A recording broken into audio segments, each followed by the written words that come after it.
मुआज़िज़ दोस्तों, मैं हूं माजिद मलिक और आप तमाम देखने और सुनने वालों को अस्सलाम वालेकुम। दोस्तों, सहरा और रेगिस्तान का नाम सुनते ही जहन में चारों तरफ फैली हुई तपती रेत, धूप और खुश्क हवाएं आती हैं, जहां जिंदगी का नामो निशान तक नहीं होता। लेकिन दुनिया में एक ऐसा मौजज़ा भी हो चुका है जहां हजारों मुरब्बा किलोमीटर पर फैले हुए हलाक कर देने वाले सहरा को हरी भरी फसलों, जंगलात और सब्जाजारों में बदल दिया गया। और ये कारनामा अंजाम दिया है चीन ने, जिसने अपने सबसे बड़े और खतरनाक सहराओं को सरसब्ज बनाकर पूरी दुनिया को हैरान कर दिया है। लेकिन इस नामुमकिन काम को मुमकिन बनाने के पीछे एक ऐसी शानदार इजाद का हाथ है जिसे दुनिया रेत खाने वाली मशीन के नाम से जानती है। और आज की इस वीडियो में हम सहरा में होने वाले इसी मौजज़े पर बात करेंगे, लिहाजा इस कीमती और मालूमाती वीडियो को शुरू से लेकर आखिर तक जरूर देखिएगा। तो मुआज़िज़ दोस्तों, चीन को माजी में एक बहुत बड़े माहौलियाती खतरे का सामना था। इसके शुमाल और मगरिब में वाक़े तुकला मकान और गोभी जैसे सहरा हर साल तेजी से फैल रहे थे और आसपास की ज़राई ज़मीनों, गांव और शहरों को निगल रहे थे। तुकला मकान सहरा इतना खतरनाक था कि इसे मकामी जुबान में रेत का समंदर कहा जाता है, यानी ऐसा इलाका जहां अगर कोई इंसान दाखिल हो जाए तो जिंदा वापस नहीं आता। दोस्तों, इन सहराओं की रेत जब तेज हवाओं के साथ उड़ती थी तो दारुल हुकूमत बीजिंग समेत कई बड़े शहरों में रेत के इतने भयानक तूफान आते थे कि दिन के वक्त भी रात का अंधेरा छा जाता था। लोग बीमार होने लगे और अरबों रुपए का मुआशी नुकसान होने लगा। इस बढ़ते हुए सहरा को रोकने के लिए शुरू में इंसानों ने कई रिवायती तरीके अपनाए। लाखों लोगों ने अपने हाथों से सहरा की रेत में पौधे और दरख्त लगाने का काम शुरू किया, लेकिन यह काम इतना सुस्त और मुश्किल था कि सहरा फैलने की रफ्तार पौधे लगाने की रफ्तार से कहीं ज्यादा तेज थी। जब तेज हवा चलती थी तो रेत के बड़े बड़े टीले मुंतकिल हो जाते थे और किसानों के लगाए हुए हजारों पौधे एक ही रात में रेत के नीचे दबकर मर जाते थे। रेत की मुसलसल हरकत और पानी की शदीद कमी की वजह से इंसानों की साला साल की मेहनत पर चंद मिनटों में पानी फिर जाता था और ऐसा लगता था कि सहरा पर फतह हासिल करना इंसान के बस की बात नहीं है। प्यारे साथियों, जब इंसान के हाथ थक गए तो चीनी माहिरीन और साइंसदानों ने इस मसले को हल करने के लिए जदीद और खुदकार आलात बनाने का फैसला किया। इन्होंने ऐसी खास और भारी भरकम मशीनें तैयार की जो रेत के बड़े बड़े टीलों पर बआसानी चल सकती थी और इसी इजाद को रेत खाने वाली मशीन कहा गया। यह मशीन अपने सामने आने वाली रेत को हटाकर इसके अंदर घास और बांस के तिनकों की एक खास चकोर जाली बनाती चली जाती है। और दोस्तों, रेत की हरकत को रोकने का यही सबसे बड़ा राज था, क्योंकि जब तक रेत की सतह को एक जगह बांधा ना जाए वहां कोई भी पौधा या दरख्त जिंदा नहीं रह सकता। इस मशीन के काम करने का तरीका इंतहाई शानदार और देखकर हैरान कर देने वाला है। यह मशीन जब रेत के ऊपर चलती है तो इसके साथ जुड़े हुए बड़े बड़े बेलचे और खुदकार औजार रेत को थोड़ा सा गहरा खोदते हैं और इसके अंदर बांस या खुश्क घास के तिनकों को शतरंज के बोर्ड की तरह चकोर खानों में गाड़ देते हैं। इस तरीकेकार को चकोर जाली कहा जाता है। जब रेत पर इस तरह की हजारों जालियां बन जाती हैं तो हवा की रफ्तार रेत की सतह को छू नहीं पाती, जिसकी वजह से रेत के टीले एक जगह रुक जाते हैं और हवा के साथ उड़ना बंद हो जाते हैं। जो काम हजारों मजदूर महीनों में नहीं कर सकते थे, ये मशीन वो काम सिर्फ चंद घंटों में कर दिखाती है। और नाज़रीन, इस मशीन की दूसरी बड़ी सलाहियत यह है कि ये सिर्फ जाली ही नहीं बनाती, बल्कि साथ ही साथ रेत के अंदर पौधे और इनके बीज भी बोती चली जाती है। मशीन के अंदर पानी और खाद का एक खास निजाम लगा होता है। जैसे ही ये मशीन रेत को खोदकर घास की जाली बनाती है, ये बिल्कुल दुरुस्त गहराई पर पौधे की जड़ को रेत में गाड़ देती है और इसे जरूरत के मुताबिक पानी का एक कतरा फराहम कर देती है।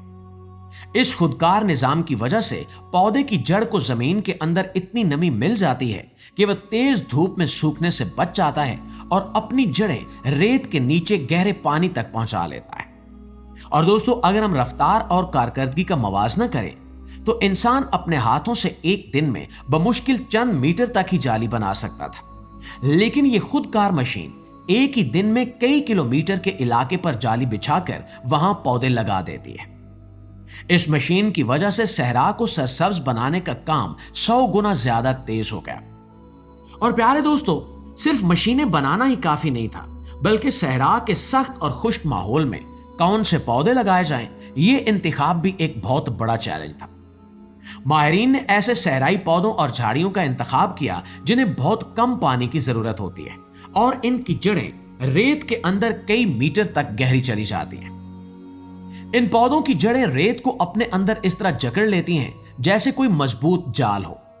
जब ये पौधे बड़े होते हैं तो वो ना सिर्फ रेत को हिलने से रोकते हैं बल्कि हवा की नमी को जज्ब करके आसपास की मिट्टी को भी नरम और जरखेज बना देते हैं। नाज़रीन, इस शानदार मंसूबे का एक और सबसे जदीद और हैरानकुन पहलू सहरा के अंदर सोलर पैनल्स का इस्तेमाल है। चीन ने हजारों एकड़ पर फैली रेत पर सोलर पैनल्स के बड़े बड़े फार्म बना दिए हैं। इन प्लेटों के दो बड़े फायदे हैं। पहला फायदा यह कि इनसे अरबों वॉट बिजली बनती है जो शहरों को भेजी जाती है। दूसरा बड़ा फायदा यह हुआ कि इन प्लेटों के साए की वजह से सहरा की रेत पर सूरज की सीधी धूप नहीं पड़ती, जिससे रेत का दर्जा हरारत कम रहता है और रेत के अंदर मौजूद नमी जल्दी भाप बनकर नहीं उड़ती। इन सोलर पैनल्स के नीचे सायादार जमीन पर किसानों ने ऐसी जड़ी बूटियां और फसलें उगाना शुरू कर दी जो इदवायात में इस्तेमाल होती हैं, जैसे कि मुलट्ठी। प्लेटों को धोने के लिए जो पानी इस्तेमाल होता है वही पानी नीचे लगी फसलों को मिल जाता है। इस तरह जिस सहरा में पहले एक तिनका नहीं उगता था वहां अब बिजली भी बन रही है, दवाएं बनाने वाली फसलें भी उग रही हैं और भेड़ बकरियां भी चल रही हैं। इस मंसूबे ने सहरा में रहने वाले गरीब किसानों और बदुओं को अमीर बना दिया है और इनके लिए रोजगार के नए दरवाजे खोल दिए हैं। नाज़रीन, सहरा को फतह करने के लिए सिर्फ जमीन पर काम करने वाली मशीनें ही इस्तेमाल नहीं की गई।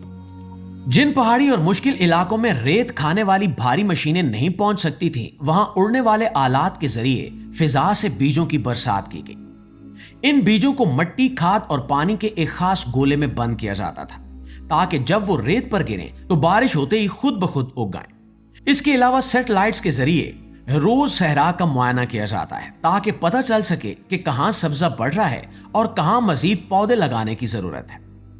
नाज़रीन, इस मंसूबे का मकसद सहरा के फैलाव को मुकम्मल तौर पर रोकना और हजारों मील तवील एक ऐसा जंगल बनाना है जो रेत के तूफानों के सामने एक मजबूत ढाल बनकर खड़ा हो जाए। पिछली चंद दहाइयों में इस मंसूबे के तहत अरबों की तादाद में दरख्त लगाए जा चुके हैं। इसके नतीजे में गोभी और तुकला मकान सहरा का फैलना ना सिर्फ रुक गया है बल्कि अब सहरा का रकबा आहिस्ता आहिस्ता कम हो रहा है और जंगलात का रकबा बढ़ रहा है।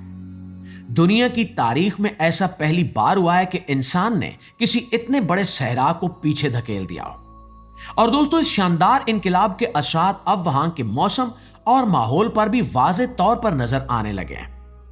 जिन इलाकों में पहले साल में एक बार भी बारिश नहीं होती थी, वहां अब दरख्तों और सब्जे की वजह से बादल आने लगे हैं और बाकायदा बारिशें होने लगी हैं।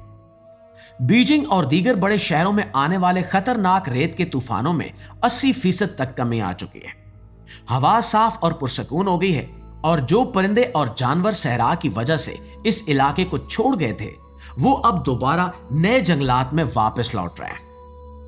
प्यारे दोस्तों, चीन की इस शानदार कामयाबी ने पूरी दुनिया को एक नया रास्ता दिखाया है। अफ्रीका, मशरक़ वुस्ता और एशिया के दीगर ममालिक जहां सहरा तेजी से फैल रहे हैं और ज़रई जमीनें बर्बाद हो रही हैं, अब वो भी चीन की इस तकनीक और रेत खाने वाली मशीनों का इस्तेमाल कर रहे हैं। माहिरीन का मानना है कि अगर दुनिया इस तरीके पर अमल करे तो जमीन में मौजूद बड़े से बड़े रेगिस्तानों को सरसब्ज़ व शादाब बनाया जा सकता है और दुनिया से खुराक की कमी और माहौलियाती आलूदगी के मसले को हमेशा के लिए खत्म किया जा सकता है। और इस पूरे वाक़े से हमें यह सबक मिलता है कि इंसान की सोच, मेहनत और सही टेक्नोलॉजी के सामने कुदरत का सख्त से सख्त चैलेंज भी हार मान लेता है। एक जमाने में जो सहरा इंसानों की जान ले लेता था और इनके घरों को रेत तले दफन कर देता था, आज वही सहरा इंसान की अक्ल और जदीद मशीनों की वजह से हरी भरी फसलों, पाक हवा और शानदार जिंदगी का जरिया बन चुका है। रेत खाने वाली इस मशीन और अजीम सब्ज दीवार ने यह साबित कर दिया है कि अगर इंसान तबाही की बजाय तामीर का रास्ता चुने तो वो बंजर सहरा को भी जन्नत के बाग में बदल सकता है।